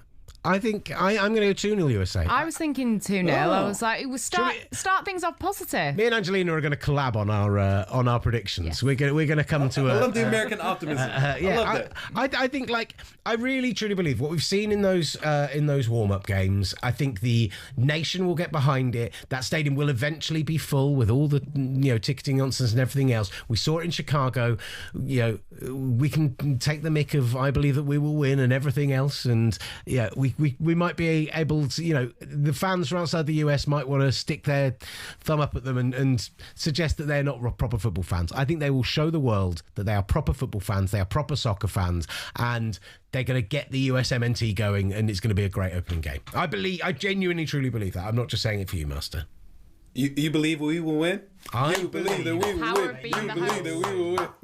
I'm not going to try and clap and sing along because I know you're in LA, and with that delay, that's going to be ugly, real ugly. But I believe that you will win. Absolutely, 100%. I hope you're right. I'm being more optimistic now than I ever have been before. But don't sleep on Paraguay. I think Paraguay is going to be a very, very tough opponent, and one that will bring a very strong physical presence in this match that I hope the U.S. can match. Listen, the next up, you go up to Seattle, you face Australia. Seattle's a great city. The football fans there are incredible. It's also got a little bit more of a temperature like the UK, which I love greatly. Thank you, the Pacific Northwest. You've given me some wonderful times in drizzle, and I'm all right with that. I think this is going to be the biggest party of the first stage of the World Cup, US-wise. Mexico is going to be phenomenal. I'm sure Canada will show out. But having the US fans and the Australian fans on that coast where the Aussies can travel over more easily, I think it's going to be a wild time in Seattle. And whatever the result of the game is, everyone's going to have a big night. I think so, too. And I think it's going to be a very contentious game between the fans because both of them felt very optimistic once the draw happened. That USA was very happy to draw Australia, and in turn, Australia was very happy to draw the USA. And it became this huge banter between these two nations as each one was trying to figure out who had the best advantage. So I think you'll see a lot of that playing on and the banter playing on in Seattle between these two nations. But ultimately, I feel very confident about the U.S. being able to win this one. This one, I could see, again, whether they're able to take advantage of their chances or not, I could see this one being 2-0. Okay, 2-0. I'm going to give Angelina the floor. I get the thought process. And yeah, I guess if I'm going off the prediction of you'll beat Paraguay 2-0, going into this one, fans will be up for it. I was leaning more towards a draw. In theory, this is their easiest game in the group, right? But I don't know. I just don't know if the wheels might go. You got all excited after the first one, but yeah, I think I'll be kind. I think I'll go with a win, but I'm gonna go with a 1-0. I think my problem is that I've gone too optimistic from moment one. That was the issue. Yeah, I was being super pragmatic about the USA. I was like, 4 points from the first two games. You're already basically through. I think you're pretty much already guaranteed to be through with 4 points at that point. Turkey is going to be your toughest challenge. You've got that in the last group stage game. That all felt like a positive to me. And then I went, and then you got me all excited, and I went and predicted you were going to beat Paraguay instead of it was going to be a draw. I just think the American nation needs it, and I think it's going to carry on. I think 6 points from the opening two games, baby. I think you're going to beat Australia as well. I believe that you will win. You are more optimistic than I am. I mean, yeah, the first game is the one that scares me. I think they'll get 3 points against Australia. I could see again a draw against Paraguay. which leads me to the third match, which I think is probably the most consequential in terms of what happens in this group stage. USA versus Turkey at SoFi. Turkey and the USA had a friendly in the last year, and Turkish fans took that stadium over. And that is my concern here for this one as well. There is a lot of Turkish fans and Turkish people in the United States, and I'm sure there'll be plenty more that will be coming over as well. I could see that atmosphere being completely run over by Turkish fans. I'll go 1-1 draw. I think that's too optimistic. Yeah. I think Pochettino rotates. I think they beat you, and they beat you soundly. Yeah. I think it's going to be a 2-0 loss at least. I think it was Turkey, Portugal at the Euros, and the atmosphere was insane. You literally couldn't even hear yourself think because of the noise from the fans. So I agree with you. I think that they're going to bring it. I think that it's going to be a difficult atmosphere to play in that sense. So yeah, I think this one it's going to be a loss. But I mean, Turkey is going to be an open team. Like you can get on the counter with them, and they're not exactly a nation that will hold clean sheets. So in the fixture in which they faced against Turkey, I believe USA scored in the first 2 minutes before they eventually lost. So I think... So they'll still lose, but it might be just like 2-1 instead. Yeah, I could see a 2-1 loss. Again, I could see a 1-1 draw. Again, I'm not dismissing Kenan Yildiz and Arda Güler, two of the best young talents that we'll see in this World Cup. But everything else around them, again, it's a lot of old guys that they have, a lot of veterans. Again, a lot of experience as well on the stage. I could see a 1-1 draw. I'm going to go 1-1 draw. Okay. 7 points. Do you top the group? And then are you winning your first knockout game since 2002? I think the U.S. will win this group. And I think the U.S. will win their first knockout game since 2002. There you have it. From that point on, I don't know. It's a crapshoot. But if they're able to do that, win the group and win a knockout game, I think at that point we're playing with house money as Americans. Love it. Absolutely love it. Should we do the England group as well while we're here? I think we should get a few more guests on to do this as well. And we haven't, I mean, I'd also quite like to do World Cup memories with these guys because we haven't really done it. I didn't give you any time to prepare this in any way, shape or form. We did top fives yesterday. No way you need to do that. But I want to get one each from each of you. But let's just quickly run through England. My feeling is draw against Croatia, win the next two games. Yeah, that's what I'm leaning to. I would like it to be a win all the games, but I just think against Croatia with the history as well, I do think I'm leaning towards draw. But the other two should be straight wins. The thing is, it's an aging Croatia team. Yeah. It's an England team coming in with a lot of success. They looked nice and fresh in that game.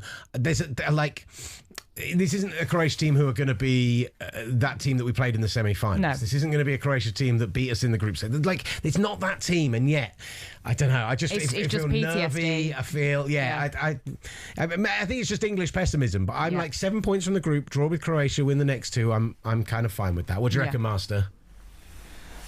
I can understand the Croatian pessimism or the English pessimism here against this Croatia match, but as I watch Croatia in some of these friendlies, the goals in which they score, I don't know where it's going to come from. Like they had a 40-year-old Luka Modric scoring outside the box, which of course he's capable of doing. But I can see England beating them. I can see a 1-0 England victory. I think defensively England has been tremendous leading up to World Cup qualifiers, and I think that continues in the group stage. So it's hard for me to see where Croatia is able to find the goal. And if they do, it will be one of those low XG, very difficult goals that will be conceded if it happens. But I think more so on the other side is how will England be able to break down Croatia, which will be compact. They will defend. They will keep their formation. They'll keep their shape. Who will be the person that will be able to help break them down to eventually get the ball in the back of the net? Because once they do that, I think then the pressure's off. So I could see a 1-0 England victory in Croatia, and I could see England winning all three matches in the group. Arsenal fan picks 1-0 win. Set piece as well? Why not? I mean, it could be a penalty as well. I mean, again, it's... I'm surprised you're not going, Noddy Madueke, screamer from 30 yards, prove you all wrong. Listen, if it happens, I'll be the first person in line buying a Noni Madueke England kit and wearing that all across the stadium and all across America throughout this tournament.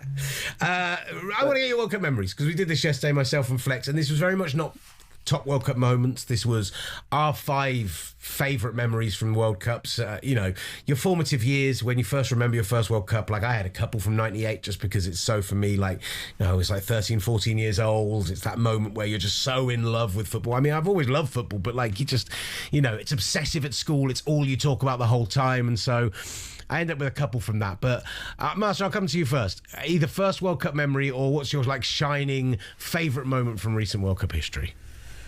That 98 World Cup was my first World Cup, and that one, it will always bring back so many smiles and memories from the kits to that Brazilian side that really just created my love for the sport, and seeing how their interpretation of the sport, and then also the reminder that football can be very cruel, as it was in the final, and you're on board with Brazil. You finally bought in, and then Zinedine Zidane happens, and he just absolutely crushes your soul as a 7-year-old, and that's football for you, and playing an absolute masterclass defensive performance in France against Brazil in the World Cup final. I'll always remember that 98. 2002 Korea Japan. The time was really bad in the U.S., but I vividly remember me and my dad waking up every morning at like 2 a.m. Me waking him up before he goes to work, and us being able to catch a couple games before he went to work, and just enjoying my mornings watching all those incredible matches from that tournament. 2010 South Africa, obviously, as an African, seeing that happen on the continent. The USA Landon Donovan goal USA, that call will always be stuck in my head. And then the 2022 World Cup final. I mean, that one is an all-timer. If you want to talk about games, maybe comparing what the Knicks just did, even though they didn't win that game, France coming back in that match and then going to penalties, and seeing all these Americans tweeting in real time, watching this as it led into the NFL Sunday schedule. It was a brilliant moment, an amazing match that I'll never forget. Love that. Angelina? For me, and again, I'm not trying to make it about Man United, but I think it was the 06 Ronaldo-Rooney spat. I remember that happening. The wink, the whole situation, how that shaped things when they came back, the reaction, especially in Manchester, in Salford, it was absolutely crazy. I remember England with the penalties. I remember going outside afterwards, like really heartbroken on my little rollerblades, like getting some fresh air, coming to terms with what had happened.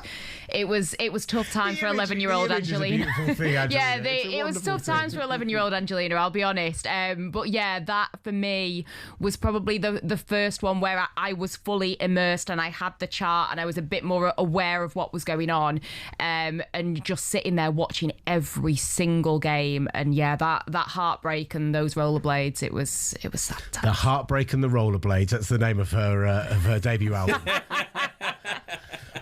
Do you have a highlight? You must have a high moment, though, because I did this yesterday. I was like, my moments, and I included, England losing to Argentina. I was going to say.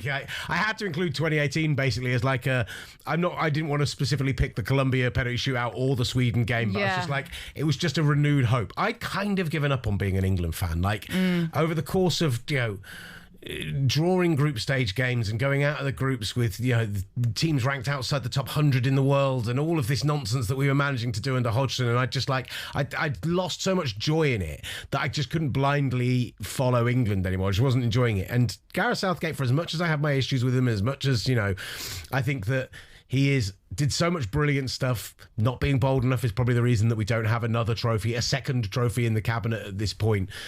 He renewed my faith in being an England fan over those couple of games. Winning a penalty shootout, being so comfortable against Sweden. I was in East London, I was in the sun, I was in a warehouse, in this open-sided warehouse with a bunch of hipsters, and having the best time ever. And yeah, that was kind of my positive one. So yeah, you got a positive one for me, Angelina?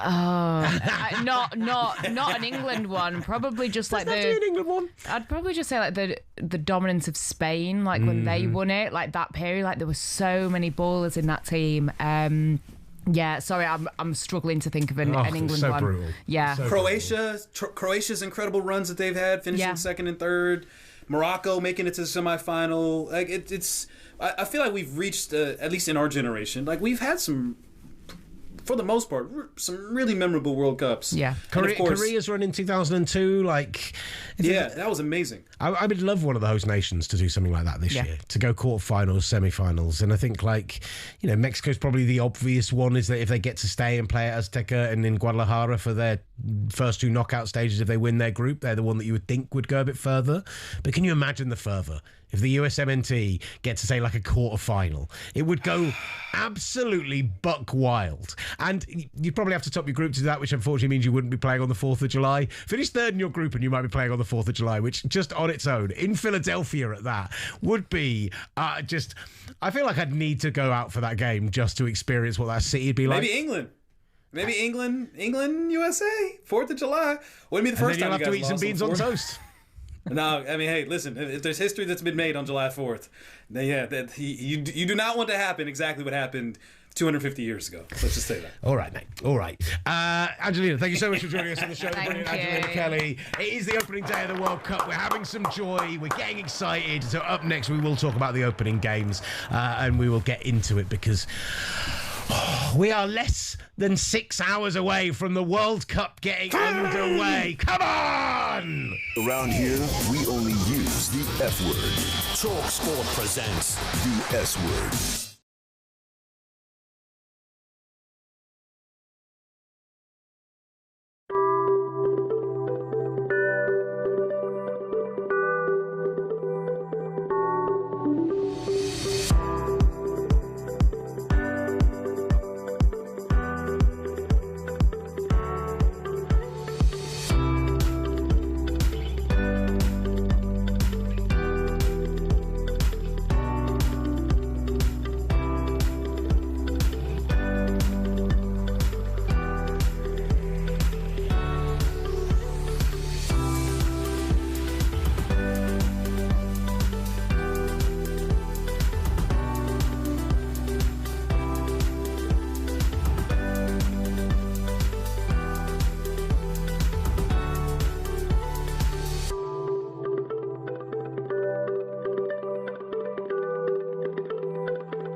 presents The S Word. Listen again and subscribe Wherever you get your podcasts. and on the talkSPORT USA YouTube channel.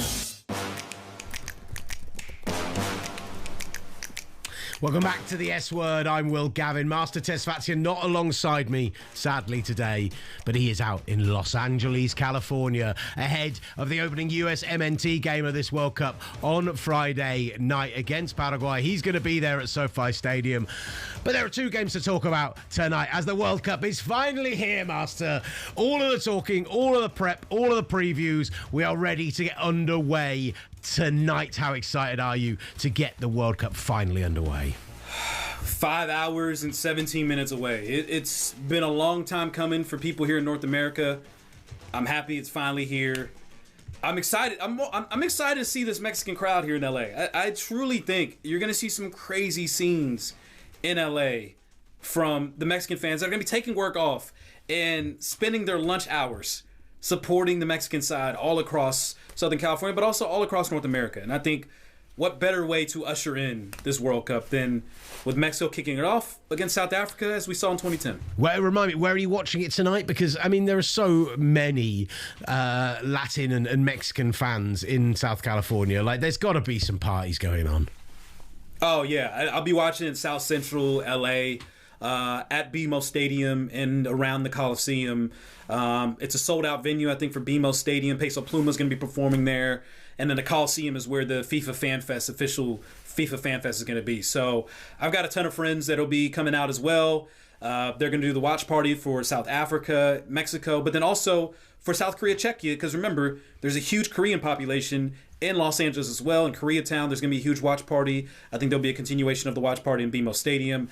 All in all, it's just going to be one big fiesta. And as we love here on the S Word, we love Mas Fiesta, don't we? Mas Fiesta, baby. I'm devastated I'm not going to be there. But talkSPORT, we are throwing our own party. Upstairs right now, there's a mariachi band. There's some margaritas being mixed. We need to get out of here, get the edit done, get it all uploaded to Tubi, to Spotify, to Apple Podcasts, all the brilliant place where you can access this show again. And then we need to go and enjoy our evening because the opening of the World Cup's going to be sensational. The World Cup does kick real off. Quick, Go on, brother. It's 6:45 here in LA. Mm-hmm. How early is too early for a margarita? I would say 6:44. Thank you very much. Listen, the World Cup does kick off today. Co-host of the competition, Mexico, gets underway against South Africa tonight. It's live, as is every game, all 104 of them on the talkSPORT network. Here's talkSPORT's very own international football guru, Andy Brassell, to tell us everything we need to know about this Mexican team. Chance for Mexico! They've taken the lead! Rafael Marquez, the skipper! Well, straight away, Mexico at the World Cup makes you sit up. Mexico at home in the World Cup makes you sit up even more. There couldn't be anything more World Cup-y, really, could there? Three clear of the back, surely an equaliser it is!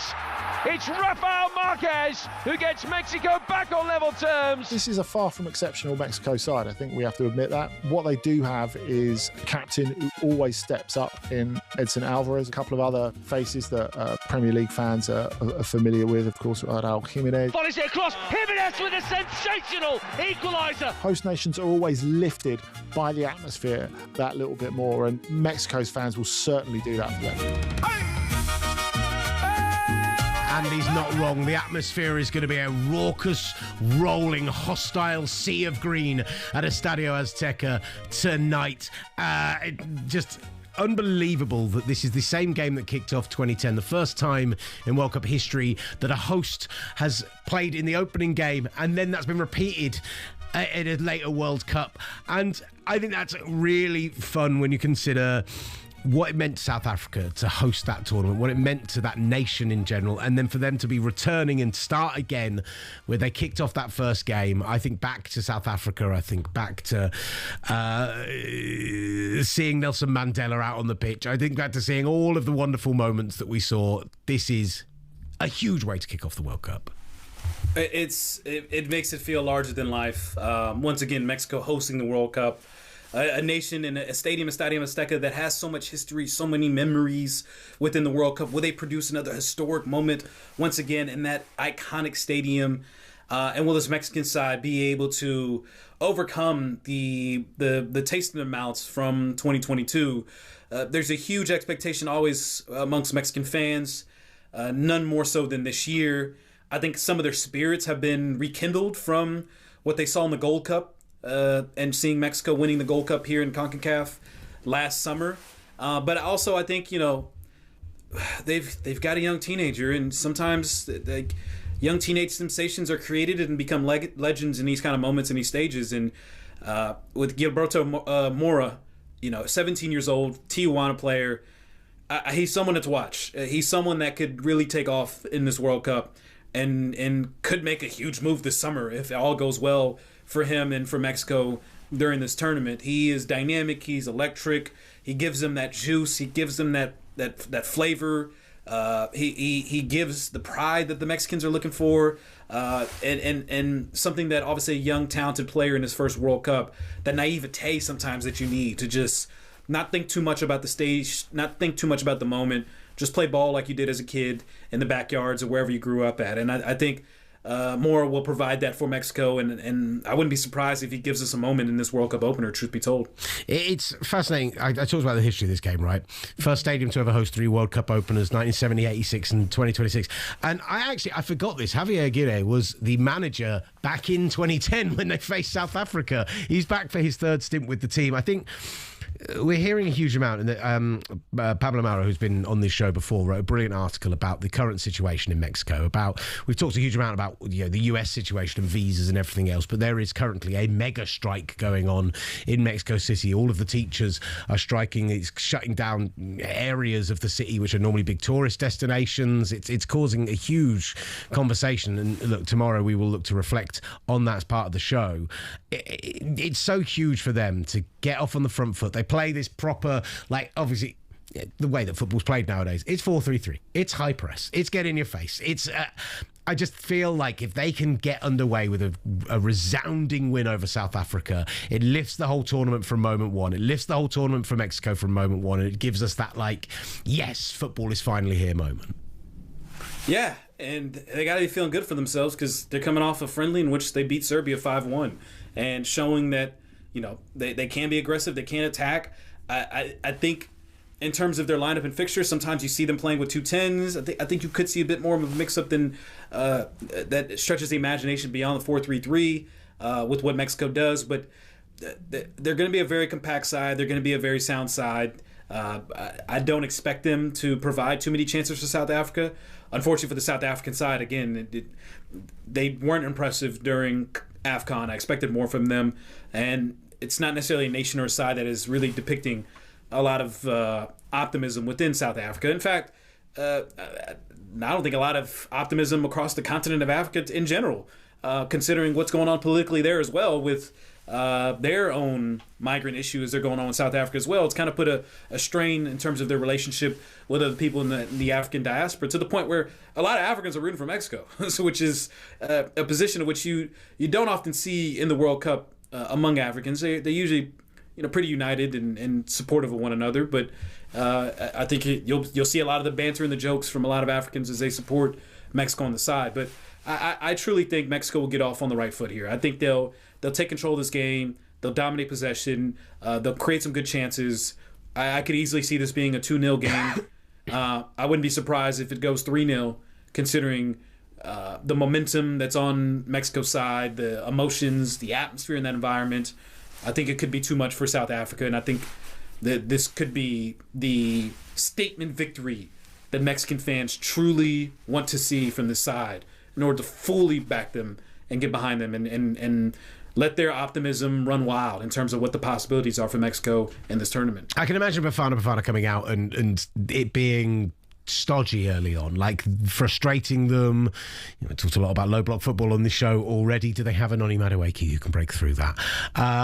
But you feel like between the crowd, the press, the pressure that they're going to be put under, that they will capitulate eventually. And then we talked a little bit about this yesterday in Guadalajara, where the atmosphere is really building as well. Warren Barton's out there doing the game for Fox and joined the show yesterday. Mexico is so heavily favoured to win Group A that this game between South Korea and Czechia is huge potentially for where teams finish, getting out of the group, everything else, and it sets off for a very, very high stakes game for night one of the World Cup, which is all you could ask for. Yeah, it absolutely is. If one of these teams, South Korea, or Czechia, are able to get 3 points in this group, then it puts them in pole position to potentially compete with Mexico to win this group. It'll be a very fascinating one. I think it'll be a pretty cagey affair, if I'm being honest. I don't think either team really wants to expose themselves too much, for the simple fact that, again, dropping all 3 points in this match can put them behind the 8 balls and find them competing for third place, truth be told, and trying to get in that third place spot. So I could see this one being a cagey 1-1 kind of draw situation for both sides, which would be good for both of them as they continue to move on and try to get 3 points against South Africa and seeing what they can get against Mexico. But I think in terms of stakes wise, that South Korea Czechia game has a lot of consequences in terms of what that result can be to help shape out Group A. And I don't think it's been talked about enough in terms of this potentially being Son's last World Cup as well for South Korea, and the amazement that we've seen from South Korea, as we talked about in 2002, and that amazing journey that they went on, and seeing this nation time and time again have some incredible moments throughout the World Cup, and Son being able to deliver one last journey filled with moments and opportunities, and fulfilling his and cementing his legacy, obviously, in Korea as the best player the country's ever seen. I like the idea that Korea, with all their technical ability and slick style of football, I quite like them to win this game, but I can absolutely imagine, as you say, with all the stakes involved, with Czechia's good old Eastern Bloc roughhousing football, that I think you're probably right. A draw is probably the sensible result, but I'm going to be the optimist and the football purists in a way, and hope that we get to see the team that play beautiful football actually win this game. A little bit like the Champions League final. I was waiting for a bite and I never got one. We've moved on. I have not mentioned the Champions League final. We are in World Cup. We are 5 hours and 5 minutes away from the World Cup. Why bring up the Champions League? I'll remind you of who the champions of England are come August. But right now, these 48 nations, the opportunity that's in front of them right now, and every single nation well deserving of being here. I mean, more or less, besides Sweden, but everyone deserving to be here. All the beautiful opportunities, all the beautiful fans, being able to experience North America. I'm truly excited, man. I think, again, 2-0 is my call for Mexico, South Africa. I don't think we're doing Mastradamus for this, but if we are, and if you're keeping notes, I got Mexico 2-0 against South Africa, and I got 1-1 South Korea, Czechia. I just looked up as well as you were talking. South Africa has not won a single friendly since the AFCON in January. They've had 4 friendlies, haven't won any of those friendlies. If we're Mastradamusing this, I'll take 3-0 Mexico after that. You're welcome. You're welcome, Will. And I'll take it. I've said I want South Korea to win, so I'll take a South Korea victory. Let's go 2-1. Let's give it a little bit of balance. Quite a few people getting in touch on the messages just to round us off on the show today. Kuro's got in touch saying, why are we ignoring No Scotland, No Party? We had Treman Ahern on yesterday, and me and Flex actually got involved in the No Scotland, No Party vibes. Don't you worry, we will be checking in on the action with the Scottish fans out there. He also put He put England with a bin emoji as well, which I'm less keen on. But I'm excited to see the Scottish fans in action. I think Scotland's going to finish. Who are the best? I think fans? Scotland's going to finish. I think Scotland's going to finish last in their group. Wow, there we go. So there will be no Scotland, no party come the knockout stages. You're saying? I mean, you can have a party if you want to, but you're going to be losing to Haiti to start off with, I think, and I don't see a win outside of that. So Scott McTominay, John McGinn. That's a great midfield pairing. Yeah, good luck with that heat and humidity. I think you are judging. I saw those Declan Rice pictures. People. Trust me, if that's how Declan Rice looks like after 5 minutes in the sun in the U.S., Scottish people have something waiting for them. New England Wilderness also got in touch and said there's also awesome barbecue in Boston. That's not my experience, but I love that, we are getting people from all over the United States. Get you a hot lobster roll in Boston. That's what you're getting. You're getting a hot lobster roll. You're getting that warm butter and mayo on there. Yeah, you're spending $25, unfortunately, and that's what you were consuming when you were in Boston. Get you a hot lobster roll. That is all from us today. The S Word, delighted to have you along with us for the show. We are on Tubi, we are on Apple Podcasts, we are on Spotify, and most importantly, we are on YouTube, where you can get all of our daily content, short form and long form, as well as the full live stream of the show. You are and have been watching the S Word, sponsored by Cowsheed Trade. What's next? From Vamos to the full-time whistle, talkSPORT presents the S Word.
Memorabilia or anything you wanted to throw up or anything fun, but honestly, I thought it looked good. I think get the lights sorted. I didn't notice any particular visual glitches, but I don't know about the guys in there. I wasn't paying that close attention.